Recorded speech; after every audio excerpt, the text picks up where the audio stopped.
Ito na naman ang mainit na balita mula sa mundo ng politika. Isang malaking balita ang tumabog sa mga headlines ngayon.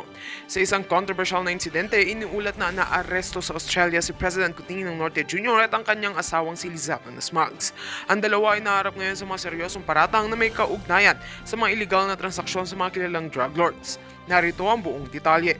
Ayon sa mga ulat mula sa mga otoridad sa Australia, ang mag-asawa ay nahulog sa operasyon ng mga lokal na ahensya na naglalayong supuin ng malalaking sindikato ng droga.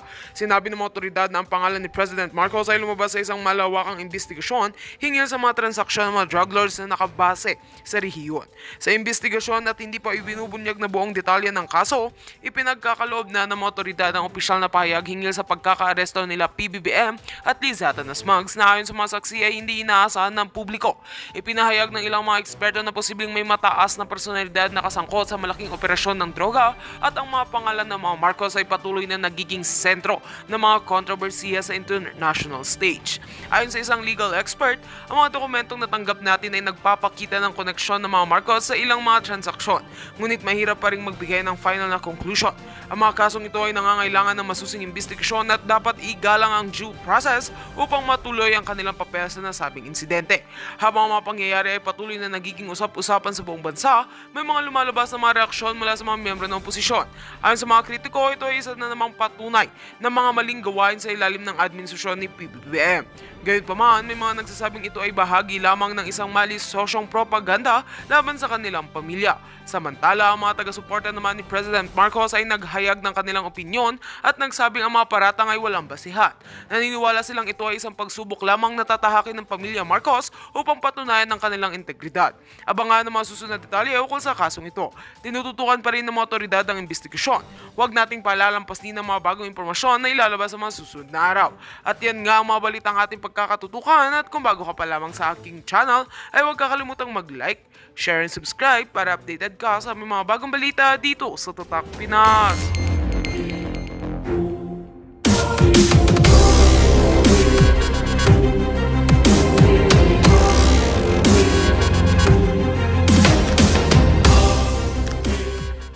Kauna-unahang trip sa New York ni Presidente at saka ni Lam, merong isang Pilipino na kasama sila na di umano ay wanted. Ewan ko kung nakuha nyo rin yung kanyang expose na ganito, no? Pero itong Pilipinong ito daw ay wanted para sa pangangalakal ng pinagbabawal na gamot. Hindi lang pala sa Pilipinas, sabay pati sa Australia. So ang tanong na marami, bakit napakalapit doon sa larawan na yon itong taong ito kay Presidente at kay PBBM at kay Lam doon sa New York? Ang sabi nga ni Attorney Trixie Angeles, oy, alam ko yung picture na yan, nasa likod lang ako, no? Nakita ko yan. Natatandaan ko yan kung kailan kinuha yung picture na yan. At kung makikita mo yung picture na yon, ang akala ko nga para siyang PSG kasi malapit siya at siya parang meron siyang position na parang confident siya na naroroon siya, no? So ang tanong, anong ginagawa na isang drug trader sa tabi ng Presidente at ng First Lady sa New York? Number one. Number two, baka naman sumakay pa yan sa Presidential Flight 001 papunta ng New York. Baka tayo managbayad ng kanyang pamasahe. Sino siya? Anong relasyon niya sa Presidente at kay First Lady? At tayo pa ba ang nagbayad ng kanyang pamasahe at ng hotel? Samantalang siya pala ay may mga kasong hinaharap para sa pangangalakal ng droga, hindi lang sa Pilipinas, kundi pati na sa Australia. So talaga ngayon po mga partners, no, ang inaantay natin ay ang kasagutan ng Presidente. Minsan lang siya nagsalita tungkol dito sa paratang na siya ay nagpupulburon. At ang sabi niya, I will not dignify that with that consent. Pero alam nyo, bagamat hindi naman ito hukuman, ito'y Court of Public Opinion, anong epekto? Ano yung importansya ng dokumento ni Maharlika? Well, unang-una, kino-corroborate yung sinabi ni Presidente Rodrigo Roa Duterte na meron nga siyang nakitang ebidensya galing sa PIDEA na gumagamit ng pinagbabawal na droga ating Presidente. So, ang kulang na lang, ipakita itong dokumentong ito ni Presidente Duterte at ikumpirma ni Presidente Duterte kung ito nga yung dokumento na pinakita sa kanya ng PIDEA. Pangalawa, kung meron kasing usok may apoy, di ba? Yung sinasabi nila, when there's smoke, there's fire. So ngayon, may mga decision kasi si Presidente na hindi ko maintindihan. For instance, itong pagpapalakadkad, yung pagkakaladkad sa atin sa giyera sa China na since sa mula sa panahon ng 1400, napakatindi naman ang ating pagkakaibigan.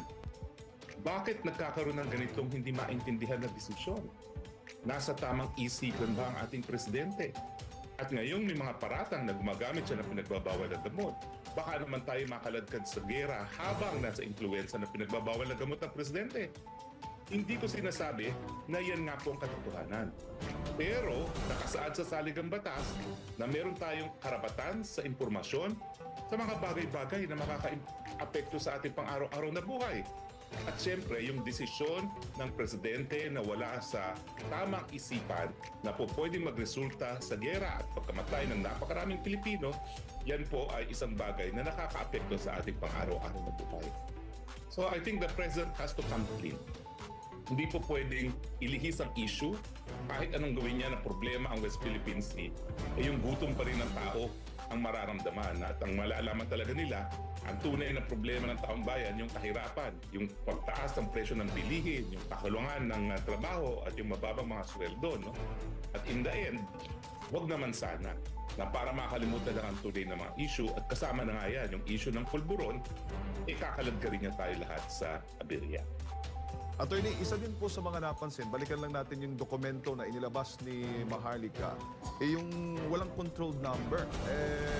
Gaano ba kalaga na may control number yung isang dokumento para malaman na yan ay original o lehitimo?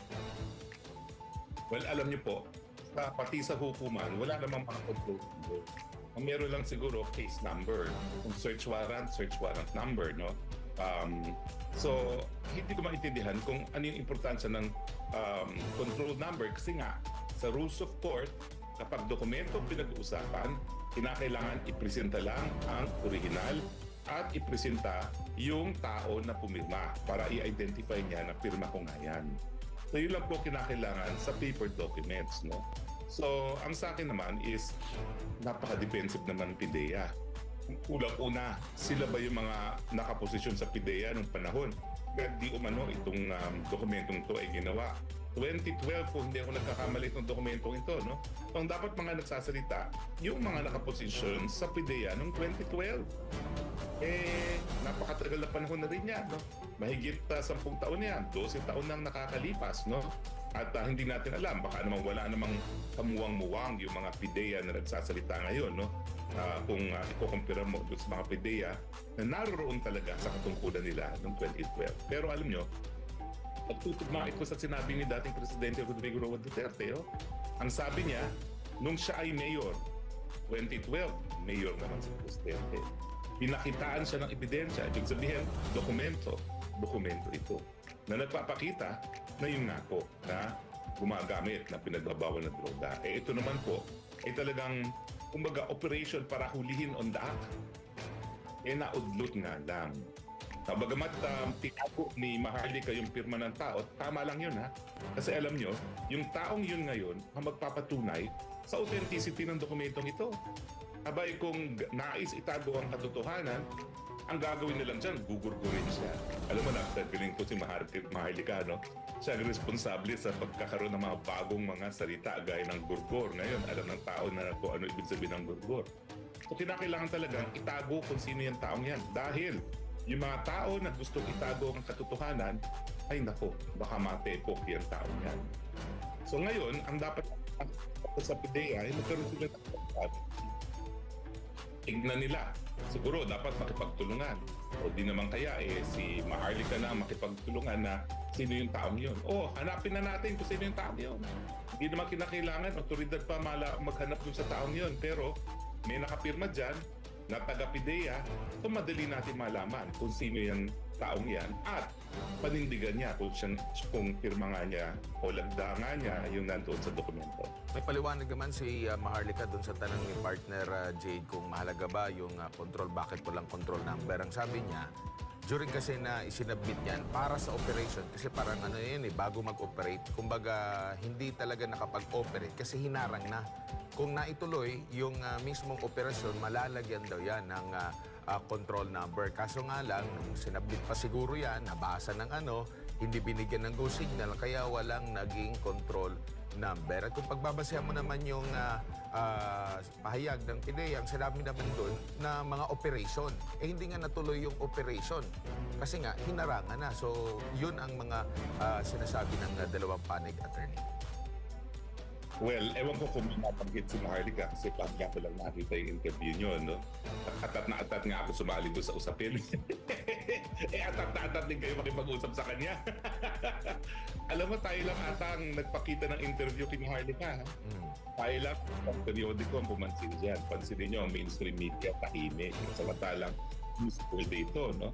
Newsworthy ito dahil ordinaryong dokumento ito na po pwedeng mapatunayan. Hindi ko pa sinasabi na napatunayan yan. Pero napakadali patunayan yan.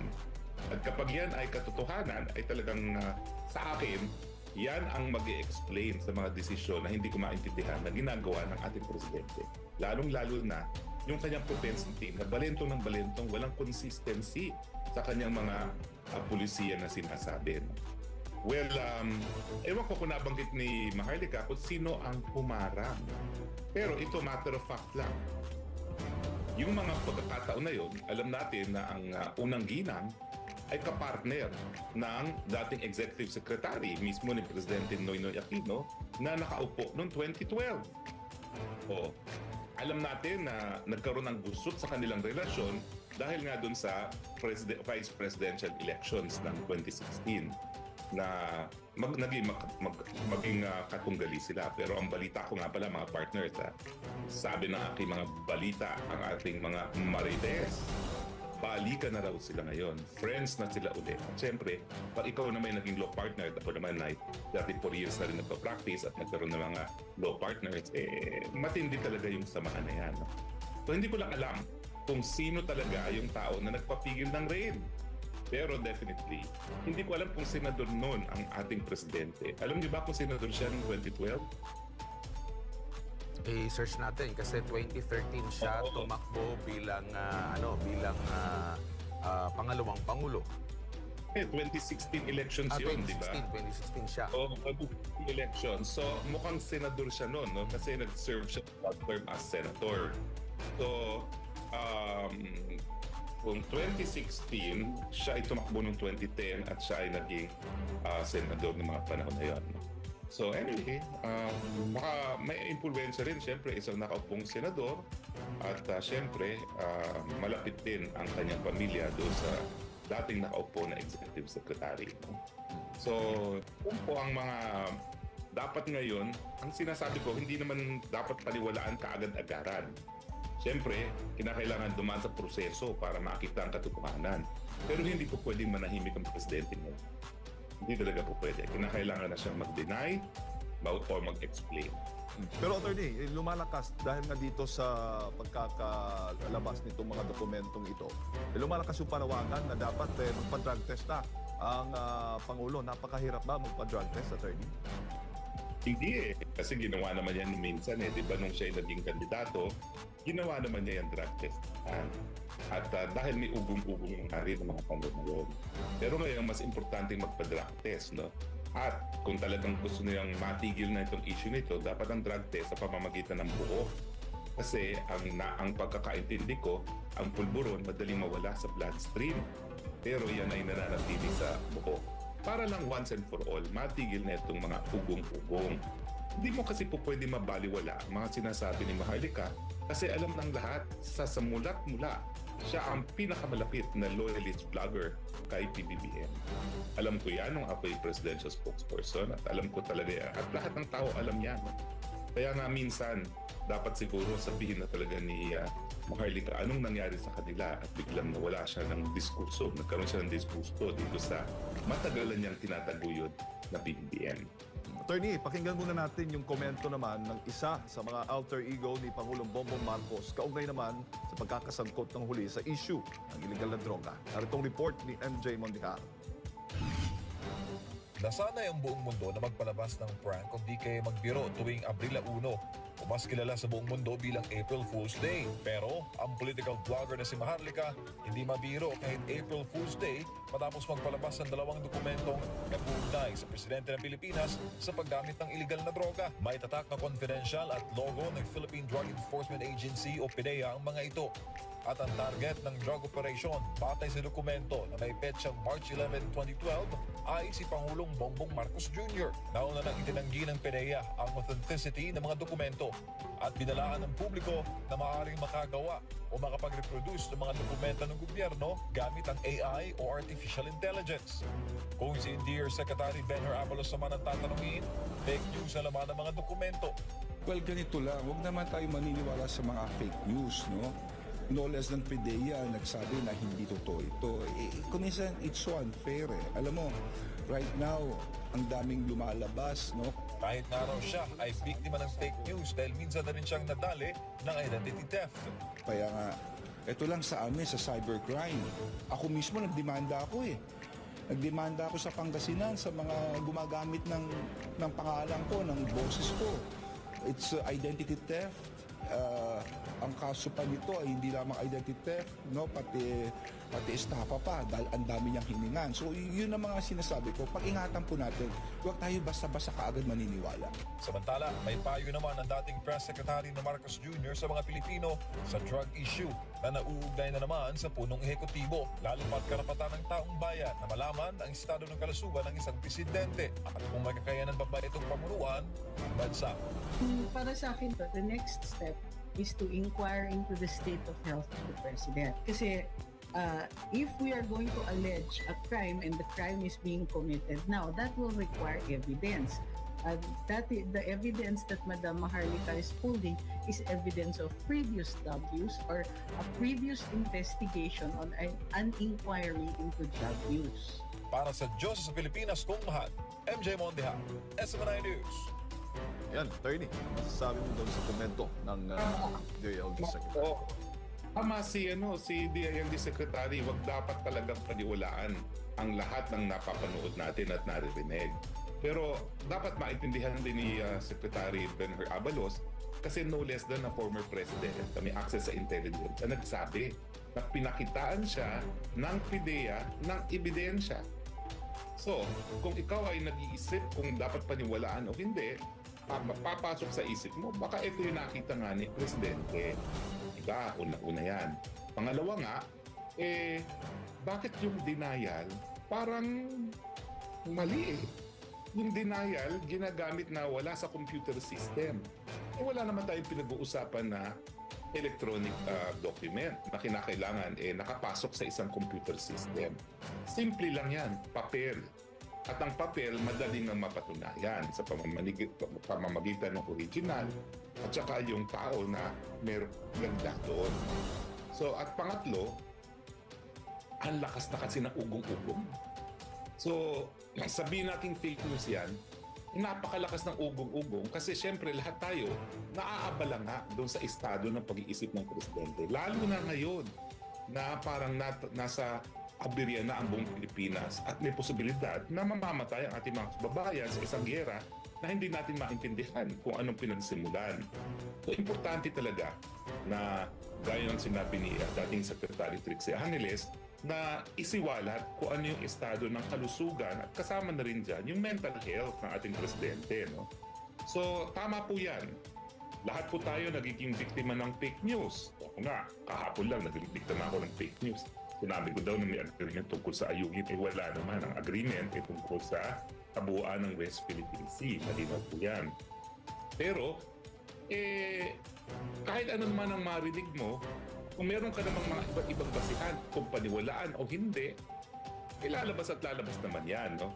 So para nga, matulungan ng taong bayan na magdesisyon kung paniniwalaan nila o hindi itong PDEA leaks neto, kinakailangan magsalita na ang presidente at kung gusto niyang makumbinse ang taong bayan, lalong-lalo na sa panahon na mukhang nalalagay ang aberya sa buhay ng mga Pilipino, magpa-drug test mo.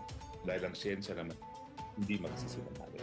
Attorney, mali ho ba na i-post ng mga mainstream media, gamitin itong unverified documents o nila doon sa kanilang mga platforms para maipaalam sa publiko?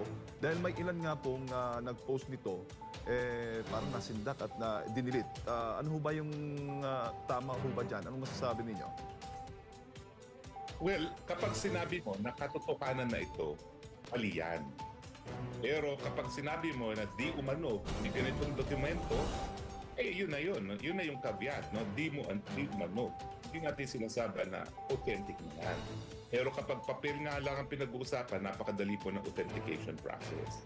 Siyempre, ang batayan natin, no? Dapat merong utter disregard for the truth para magkaroon ng pananagutan, no, sa libel. Now, meron bang utter disregard for the truth kapag sinabi mo na di umano ay may ganitong dokumento? Okay? At nais mo lang naman marinig kung ano nga ang panig ng kabila. Pero nga, iba rin ang konteksto ng mga pangyayari ngayon kasi no less than a former president na may access to intelligence ang nauna nang nagsalita. So yan po yung konteksto na dapat nating ikonsidera para bubuo tayo ng ating paninindigan tungkol sa mga dokumento nito. Ayan.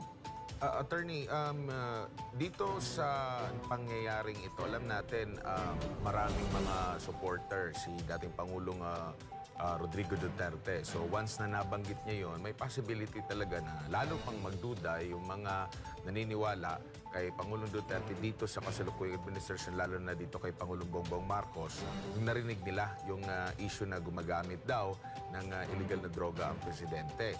Si Maharlika din may sariling following din yan. So kumbaga, maraming mga taong bayan, lalo na yung mga naniniwala kay Maharlika, kay Pangulong Rodrigo Duterte, na mayroong agam-agam dito. So hindi dapat ito ipagkibit-balikat ng ating Pangulo kasi hindi lang naman ito isang tao ang nagdududa. Marami na ito possible. So kailangan na niyang sagutin ito at mas maganda nga kung siya ay naniniwala na talagang hindi siya gumagamit ng droga, pwede niyang ipahiya itong dalawang personalidad na ito na nagsasabi sa kanya sa pamamagitan nga yung sinabi niyo po na magpa-drug test na. Pero mas maganda yung parang Big Brother style, attorney, na meron talagang camera mula sa pagkuha ng specimen hanggang sa pagsuri, hanggang sa paglabas ng mismong resulta para fair talaga, fair and square. At kung gusto niyang ipahiyain yung dalawang personalidad na yun, di ba mas maganda, attorney? Well, sa akin kasi, ang isang bagay ay kapanipaniwala kung ito ay credible at kung ito'y nanggaling sa isang credible source. Ang problema, hindi mo naman po pwede sabihin marites lang ang isang dating presidente. Kasi alam mo pati ang Korte Suprema, doon sa issue na kung meron bang sapat na batayan ang pag-i-impose ng martial law, tinatanggap na wala ng ibang tao sa Pilipinas na may access sa intelligence kung hindi ang presidente lamang. So kung ganyan kadami ang access sa internet information ng isang presidente, paano mo sasabihin na hindi credible ang pinanggalingan ng isang aligasyon? Pero siyempre, miski credible ang isang aligasyon, hindi pa rin niya napapatunayan. Ang dapat lang natin alalahanin, dalawang hukuman natin. Court of Public Opinion, Court of Law. Court of Law, kung nais natin silang mapanagot, magkaroon ng kaparusahan sa paggamit ng droga. Pero Court of Public Opinion, kung ang issue lamang ay yung kakayahan na manatili sa kanyang pwesto dahil nga baka ang mga desisyon ay ginagawa sa mga panahon na hindi ang tamang pag-iisip. Attorney, kung sakalin pong itong mga dokumento, itong mga ebidensya ay totoo, mag-ground po ba ito o magiging batayan po ba itong ma-impeach yung panawagan niya ng ilan ng Pangulong Bongbong Marcos? At kung itutuloy man yung impeachment, sa Kongreso magsisimula yan, napakaraming kaalyado ng Pangulo. Well, unang tanong, ito ba impeachable? Siyempre, ito ay betrayal of public trust. Kasi ang pinaka-importanting katungkulan ng presidente, magpatupad ng batas. Paano niya mapapatupad ng batas kung siya mismo ay lumalabag sa batas? At siyempre, yung paggamit ng pinagbabawal na droga ay isang krimen na dapat nga ay sinusupil ng ating presidente. Totoo yan. Ang impeachment ay isang political process. Pero ano bang nalaman natin sa ating kasaysayan? Ang impeachment, minsan gumagana, minsan hindi. Huwag nating kalimutan na yung panahon ni dating Presidente Estrada, abay solid majority rin yan. Mas matindi pa ang popularidad ni dating Presidente Estrada kung ikukumpara mo ngayon sa popularidad ni Presidente BBM dahil siya ay isang artista. Pero anong nangyari? Abay, hindi nila akalain na bagamat napakalakas ng kanilang hawak sa kamera, abay, inuumusad din ang proseso ng impeachment. Bakit? Kasi meron din namang kahihiyan yung mga congressman na yan. Kahit marami sa atin at tingin natin sa kanila, hindi kanais-nais na mga individual, eventually, magaling ang pulso ng mga politiko. Pupunta yan dun sa magiging winner, kumbaga. At kung alam nila na palubog na ang isang leader, hindi para kampihan pa nila yan.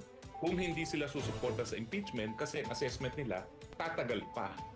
Siyempre, ang kongresista, ang inisip lang niya saan ako makakakuha ng proyekto. No?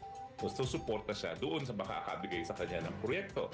At hindi mo naman sila masisisi, no? Dahil ganyan sila nananalo ng eleksyon. Pero pag nakita nila na talagang wala ng pag-asang magtagal sa pwesto, gaya na nangyari kay Presidente Erap, susuporta rin yan sa impeachment. Yan yung una. Pero ang pangalawa, hindi naman sa ating kasaysayan natanggal ang dalawang proseso, ang dalawang presidente sa pamamagitan lamang ng impeachment. Hindi naman natin tinanggal ang ama ni PBBM sa pamamagitan ng impeachment. At hindi rin natanggal si Presidente Estrada sa pamamagitan ng impeachment. Hindi nga nagtuloy, hindi natapos ang trial ni Presidente Estrada, and yet siya ay napilitan ng bumaba sa pwesto.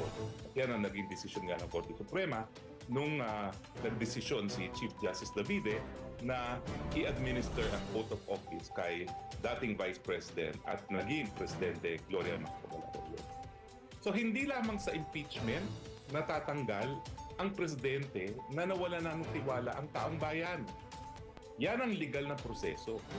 Pero legal din kapag ang soberenyang taong bayan ay nagdesisyon, tama na, sobra na. At meron na tayong dalawang president dito. Yung pagtanggal sa amas mismo ni PBBM at yung pagkakatanggal din ni dating Presidente Erap Estrada. At kung Attorney, ito ay mangyayari kung hanggang sa kasalukuyan ay gumagamit pa rin. Pero ito, 2012, halimbawa, palagay, sasabihin niya na, ay 2012 pa yan, nagbagong buhay na ako, wala na ako dyan. So, pwede pa rin makabawi, Attorney? Well, may posibilidad. Pero pag naman nangyari yan, na umamin siya, ang tanong naman, sabi mo, I will not dignify that with the response. Tapos, ito pala, na at some point in your life, gumamit ka. So, ibang dahilan din yan para mawala ng tiwala ang taong bayan sa presidente. Kasi bakit siya nagsinungaling nung una? Technically, wala siyang sinabi na hindi ako gumamit ng droga. Pero pag sinabi mong, I will not dignify that with the response, ano ibig sabihin yan? That's so ridiculous na hindi ko dapat sagutin. Pero alam mo, ang mga Pilipino, mapagpatawad. Di ba? Yung Hello Garci, nagsabi si GMA, I am sorry. Pero siyempre, iba naman yung GMA, no? Pandaraya, di umano yung nangyari doon. Ay, sorry, no? Pero ito kasi, ang hirap kasi sa droga. Bagamat lahat tayo umaasa na po pwedeng ma-rehabilitate. Hindi mo alam talaga kung completely rehabilitated. Lalong-lalo na yung pagpuro. Kaya mahal yan. Iba ang trip daw niya. Hindi ko alam. Hindi ko pa na ever naman nasubukan ang pulburon na yan. Pero iba raw ang trip na yan. At bagamat ito'y hindi nakakasira sa utak, gaya ng shabu, kasi ang shabu ay chemicals, no? Ang problema rito, it is so addicting na napakahirap talagang alisin sa utak. Yan ay katotohanan. At kaya nga, kapag umamin na minsan yung naggamit, siyempre, pwedeng patawarin ng Pilipino at meron na tayong president dyan, sa PGMA. Pero, ang tanong is, talaga bang wala? Mhm. Yan. Kung maalala natin na attorney, ang una rin na nagparinig nito maliban sa pahayag ni Pangulo. Pahayag kasi ni Pangulo nung unang yung kampanya pa, meron lang siyang nabanggit, no, na gumagamit. Pero hindi niya direkta na sinabi yung pangalan. Later on na naging presidente na. Ang isa sa mga naalala ko na ginamit itong issue na ito sa pangangampanya, si dating COMELEC Commissioner Rowena Guanzon, kung maalala mo, attorney, di ba? Na nagdadala pa siya ng isang soft drinks sa kanyang kampanya, nagdadala pa ng vaccine kasi ginagaya pa yung bibig ng nooy dating Senador BBM attorney. Well, alam mo kasi si Rowena Guanzon, nakasama ko rin yan sa faculty ng UP Law. Yan kasi isa Ilongga. Yan ay may kaya din ng Ilongga. So kumbaga, yung social circle ng panahon ng Marcos, in siya. So alam niya yung mundo na